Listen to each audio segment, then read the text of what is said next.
बागेश्वर सरकार के द्वारा नवंबर महीने में निकाली जाने वाली विशाल पैदल यात्रा के संबंध में यूट्यूबर्स और ब्लॉगर बनाने वाले मेंबर्स के साथ एक बैठक का आयोजन शुक्रवार को किया गया।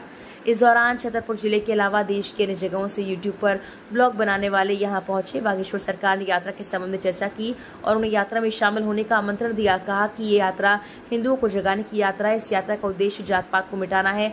वर्तमान वक्त में अंतर्राष्ट्रीय स्तर पर बांग्लादेश की स्थिति जो भी हुई हमने देखी, मन खिन्न हुआ। आने वाले वक्त के लिए हमें तैयार होना पड़ेगा। हिंदुओं की एकता होना जरूरी है। हिंदुओं की एकता के लिए जात पात सबसे बड़ा रोड़ा।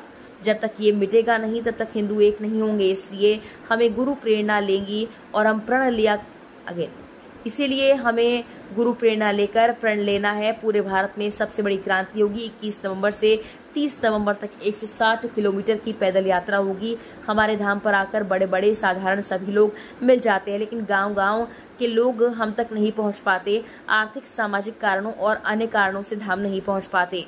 हमने प्रण लिया है कि उन लोगों के गांव जाकर उन्हें गले लगाएंगे। 160 किलोमीटर पैदल चलकर भारतीय हिंदुओं को जगाने का संकल्प लिया है। इस यात्रा में सभी भारतीयों का, सनातनियों का स्वागत है। यात्रा केवल भेदभाव मिटाने की यात्रा है। जात पात के भेदभाव को हमें मिटाना है।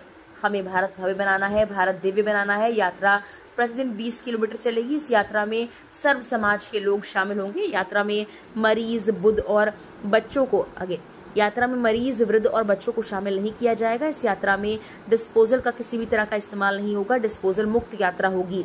इस दौरान बुंदेली इंस्टाग्राम कलाकार बुंदेली बिन्नू बाई ने बनाया बागेश्वर सरकार के साथ बुंदेली भाषा में पैदल पर व्लॉग। इस दौरान बुंदेली बिंदु ने बागेश्वर सरकार की कन्या विवाह की सराहना कर और बागेश्वर सरकार का धन्यवाद किया। कहा कि आपने हमारे गांव की गरीब कन्याओं को अपने यहाँ से निःशुल्क शादी की। खूब बुंदेली बिन्नू ने सराहना की। अंतर्राष्ट्रीय स्तर पर जो बांग्लादेश की स्थिति देखी, उससे मन बड़ा खिन्न हुआ। उसके पूर्व ही हम संकल्प ले चुके थे। आने वाले समय के लिए हम लोगों को अभी से तैयार होना पड़ेगा। इसलिए हिंदुओं की एकता होना बहुत आवश्यक है। हिंदुओं की एकता के लिए जात पात सबसे बड़ी दीवार है। जब तक ये नहीं मिटेगी तब तक हिंदू एकता नहीं होगी। हिंदू एकता नहीं होगी तो राष्ट्र की समृद्धि